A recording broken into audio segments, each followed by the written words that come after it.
Everyday use. I will wait for her in the yard that Maggie and I made so clean and wavy yesterday afternoon. A yard like this is more comfortable than most people know. It is not just a yard, it is like an extended living room.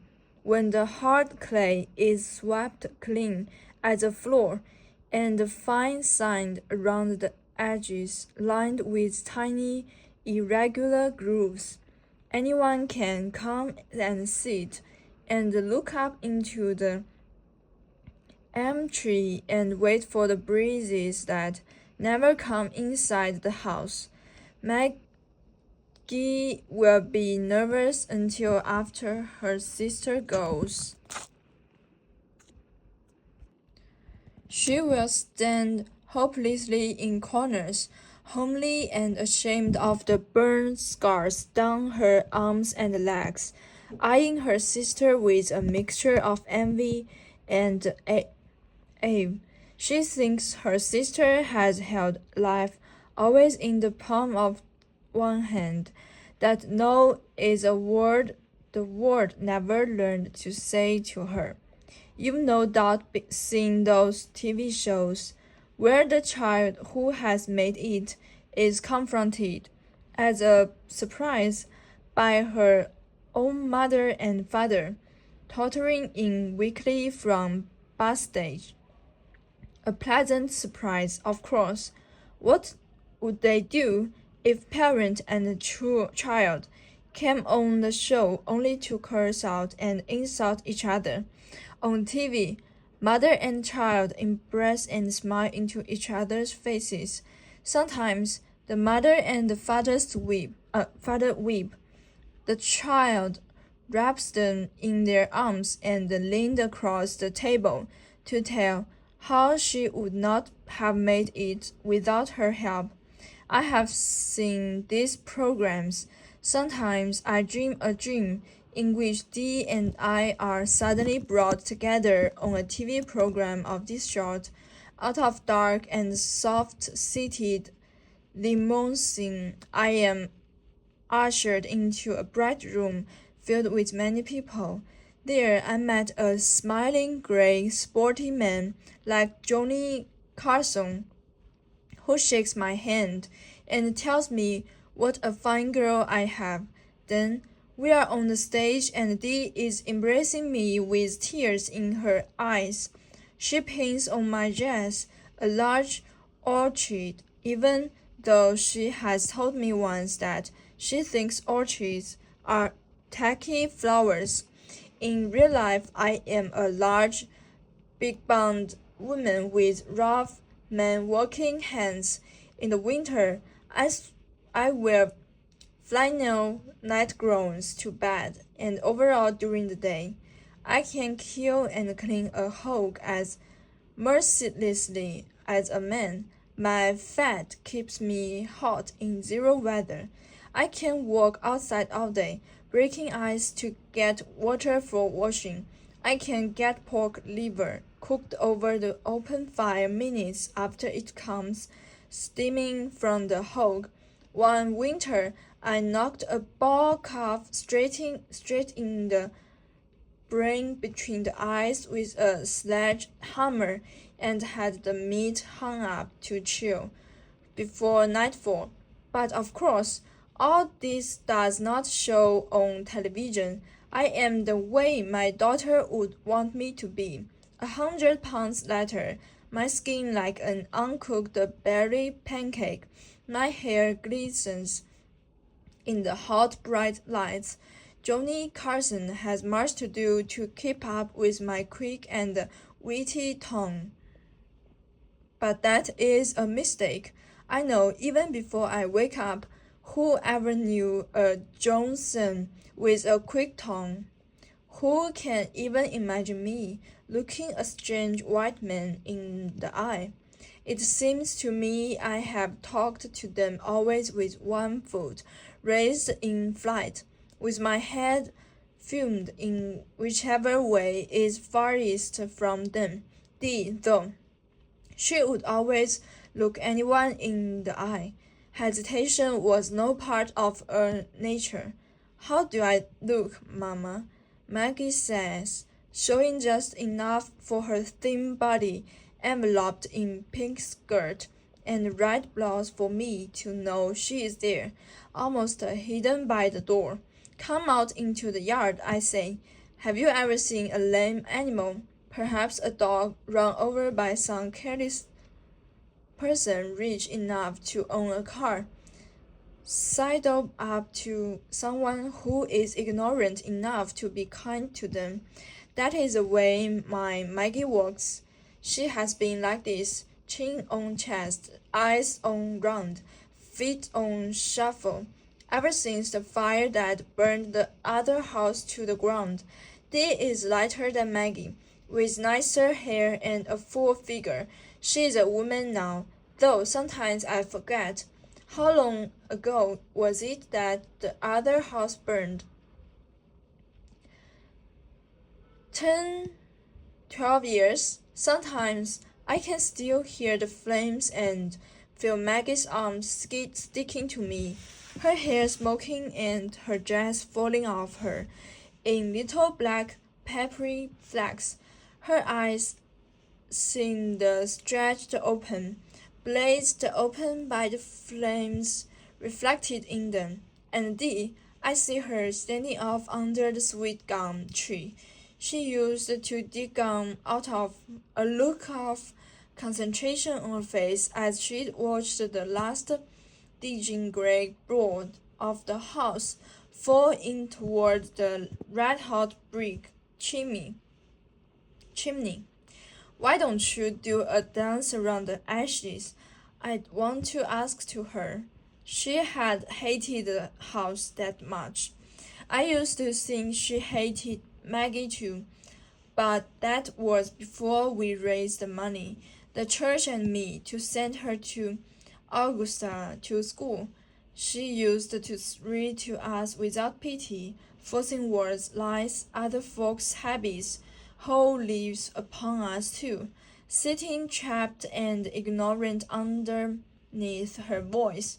She washed us in a river of make-believe, burned us with a lot of knowledge we don't necessarily need to know, pressed us to her with the serious way she read, to shove us away, like dim with at just the moment we seemed about to understand.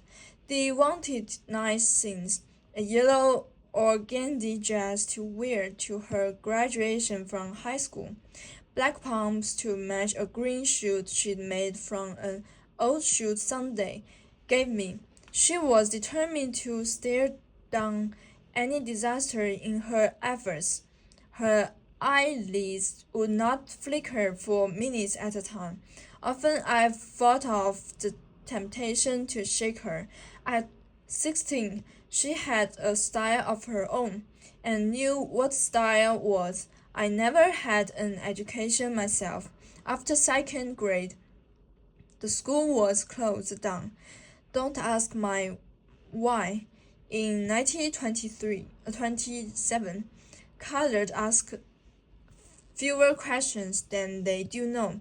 Sometimes Maggie reads to me. She stumbles along good-naturedly, but can't see well.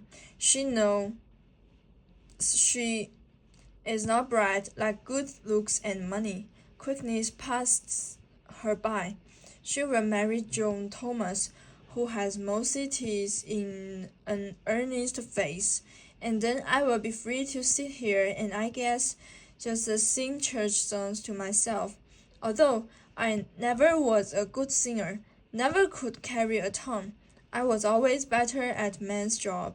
I used to love to mew till I was hooked in the side in 1849. Cows are soothing and slow, and don't bother you unless you try to milk them the wrong way.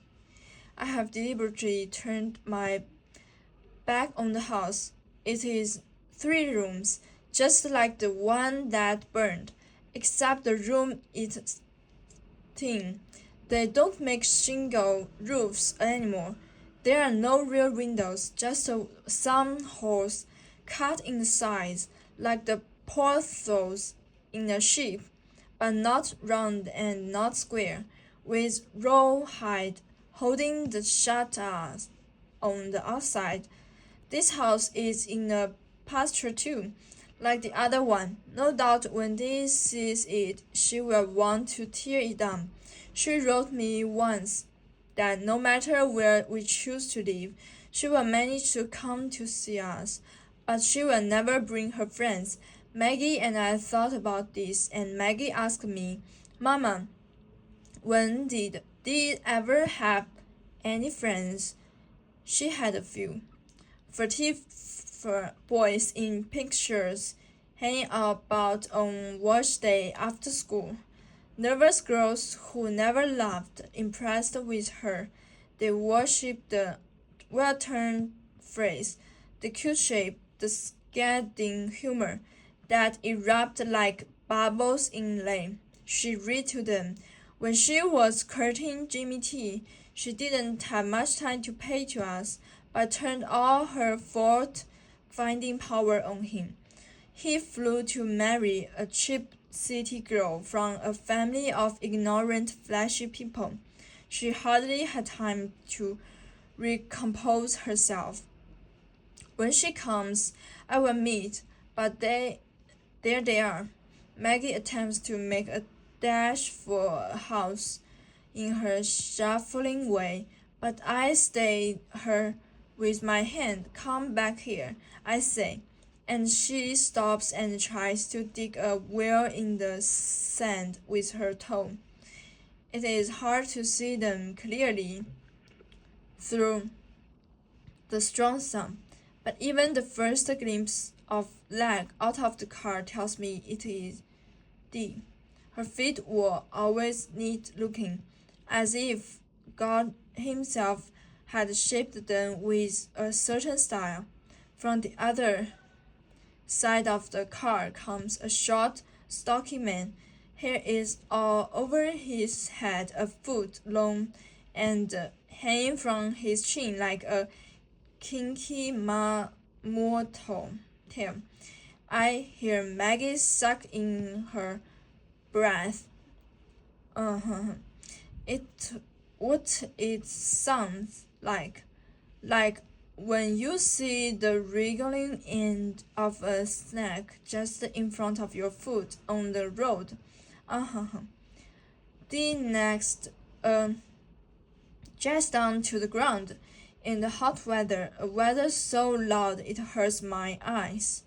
There are yellow and oranges enough to throw back to light of the sun. I feel my whole face warming from the heat waves it throws out, earning gold too, and hanging down to her shoulders. Breathless, standing and making noises when she moves her arm up to shake the falls of the jazz out of her armpits. The jazz is loose and flows, and as she walks closer, I like it. I hear Maggie go, again. It is her sister's hair. It stands straight up like the wool on a sheep. It is black as night, and around the edges are two long pigtails that rope about like small lizards, disappearing behind her ears. Wa su zu tino, she says, coming on in that gliding way the jazz makes her move. The short, stocky fellow with the hair to his navel is all grinning, and he follows up with Assalamualaikum, my brother and sister. He moves to hug Maggie, but she falls back, right up against the back of my chair. I feel her trembling there, and when I look up, I see the perspiration falling off her chin. Don't get up, says Dee. Since I am stalled, it takes something of a push.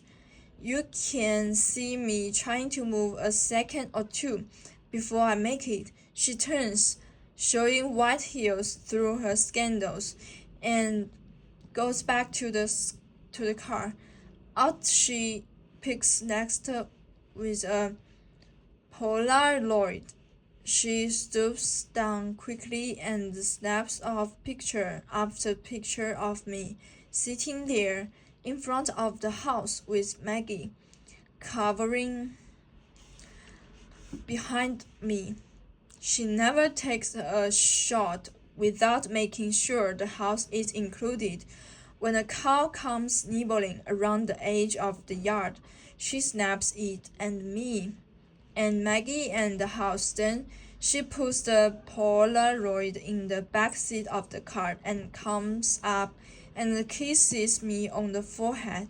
Meanwhile, Assalamualaikum is going through motions with Maggie's hand. Maggie's hand is as limp as a fish and probably as cold, despite the sweat, and she keeps trying to pull it back.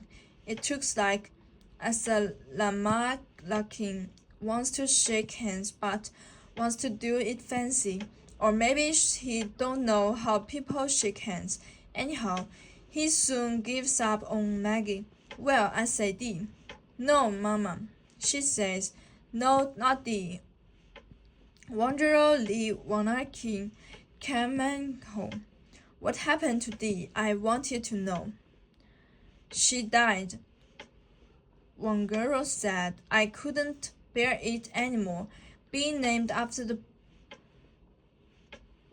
people who oppress me. You know as well as me, you was named after your aunt Disa. I said. Disa is my sister, she named D. We called her Big D after D was born. But who was she named after? Asked one girl. I guess after Grandma D, I said. And who was her name after? Asked one girl. Her mother, I said, and saw one girl was getting tired. That's about as far back as I can trace it, I said, though in fact I probably could have carried it back beyond the Civil War through the branches. Well, said Assalamualaikum. There you are. I heard Maggie say. There I was not, I said, before Daisy cropped up in our family. So why should I try to trace it that far back? He just stood there grinning, looking down on me like somebody inspecting a model car. Every once in a while, he and one girl sent eye signals over my head. How do you pronounce this name? I asked.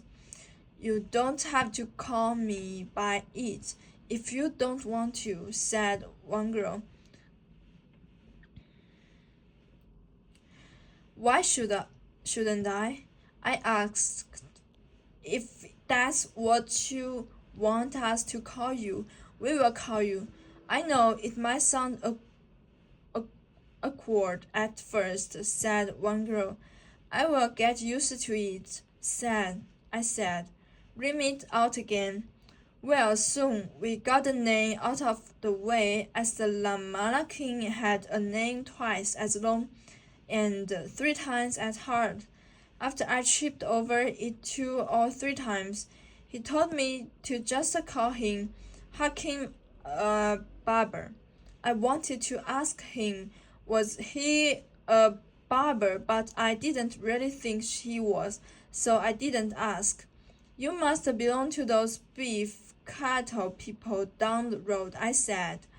They said Assalamualaikum when they met you too, but they didn't shake hands, always too busy feeding the cattle, fixing the fences, putting up salt-lick shuttles, throwing down hay. When the white folks poisoned some of the herd, the men stayed up all night with rifles in their hands. I walked a mile and a half just to see the sight.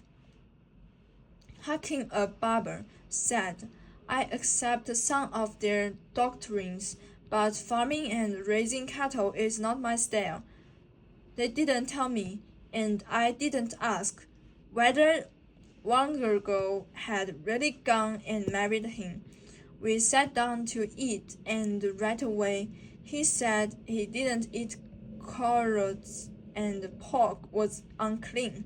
Wangergo, though, went on through the chickens and the cornbread, the greens and everything else. She talked a blue stack over the sweet potatoes.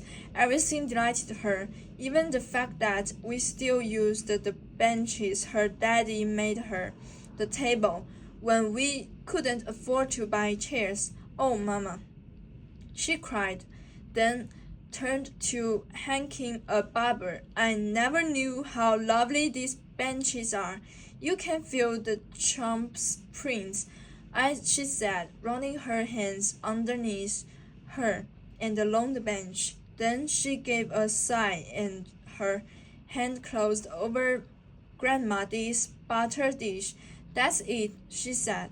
I knew there was something I wanted to ask could I? She jumped up from the table and went over in the corner where the churn stood. The milk in it clabbered by now. She looked at the churn and looked at it. This churn top is what I need, she said. Didn't Uncle Buddy wipe it off a tree you all used to have? Yes, I said. Uh-huh, she said happily, and I want the dasher too. Uncle Buddy, why that? Asked the barber. They looked up at me. Aunt Dee's first husband whittled the dash, said Maggie so low you almost couldn't hear her. His name is Henry, but they called him Stash. Maggie's brain is like an elephant's. One girl said, laughing, I can use the churn top as a centerpiece for a curved table, she said, sliding a plate over the churn, and I will think of something artistic to do with the dasher. When she finished wrapping the dasher, the handles stuck out. I took it for a moment in my hands. You didn't even have to look close to see where hands pushing the dasher up and down to make butter and had left a kind of sink in the wood. In fact, there were a lot of small sinks. You could see where thumbs and fingers had sunk into the wood. It was beautiful yet light yellow wood from a tree that grew in the yard where Big D and Stash had lived. After dinner, Dee went to the trunk at the foot of my bed and started riffling through it. Maggie hung back to the kitchen over the dishpan. Out came one girl with two quills. They had been pieced by Grandma Dee, and then Big D and me had hung them on the quilt frames on the front porch and quilted them. One was in the Lone Star pattern. The other was Walk Around the Mountain. In both of them were scraps of dresses Grandma Dee had worn 50 and more years ago, beads and pieces of Grandpa Gerald's parsley shirts, and one thinly faded blue piece about the size of a penny matchbox that was from Great-Grandpa Ezra's uniform that he wore in the Civil War. Mama, one girl said, sweet as a bird, can I have this old quiz? I heard something fall in the kitchen, and a minute later, the kitchen door slammed. Why don't you take one or two of the others? I asked. These old things were just done by me and Big D from some tops your grandma pieced from before she died. No, said one girl. I don't want those. They're stitched around the borders by my machine. That's make them last better, I said. That's not the point, said one girl. These are all pieces of dresses Grandma used to wear. She did all this stitching by the hand. Imagine she held the quills securely in her arms, strutting them. Some of the pieces, like those lavender ones, come from old clothes her mother handed down to her. I said, moving up to touch the quills. They moved back just enough so that I couldn't reach the quills. They already belonged to her. Imagine, she breathed again, clutching them closely to her bosom. The truth is, I said, I promised to give the quills to Maggie for when she marries John Thomas. She gasped like a bee had stung her. Maggie can't appreciate these quills, she said. She'd probably be backward enough to put them to everyday use.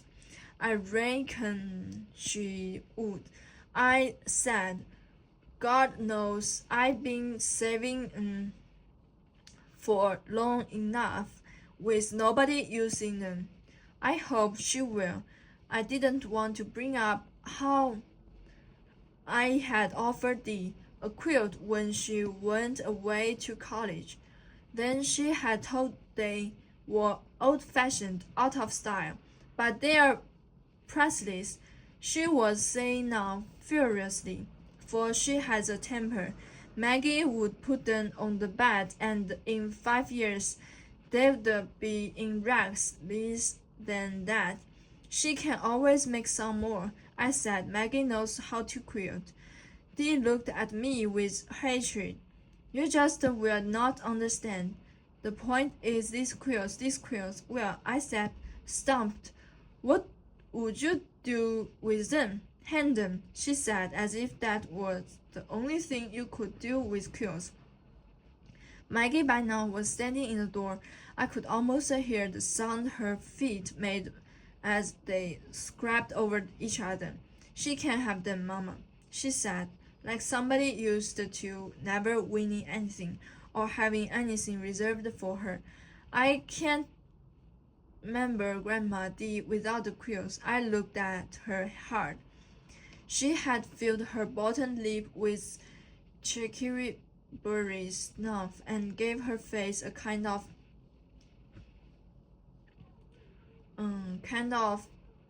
dopey hand dog look. It was Grandma Dee and Big Dee who taught her how to quilt herself. She stood there with her scarred hands hidden in the folds of her skirt. She looked at her sister with something like fear, but she wasn't mad at her. This was Maggie's portion. This was the way she knew God to work. When I looked at her like that, something hit me in the top of my head and ran down to the soles of my feet, just like when I am in church and the Spirit of God touches me and I get happy and shout. I did something I never done before, hugged Maggie to me, then dragged her on into the room, snatched the quills out of Miss Morgan's hand and dumped them into Maggie's lap. Maggie just sat there on my bed with her mouth open. Take one or two of the others, I said to Dee, but she turned without a word and went out to hang him a barber. You just don't understand, as she said, as Maggie and I came out to the car. What don't I understand? I wanted to know your heritage, she said, and then she turned to Maggie, kissed her, and said, You ought to try to make something of yourself too, Maggie. It's really a new day for us, but from the way you and Mama still live, you'd never know it. She put on sunglasses that hid everything above the tips of her nose and chin. Maggie smiled.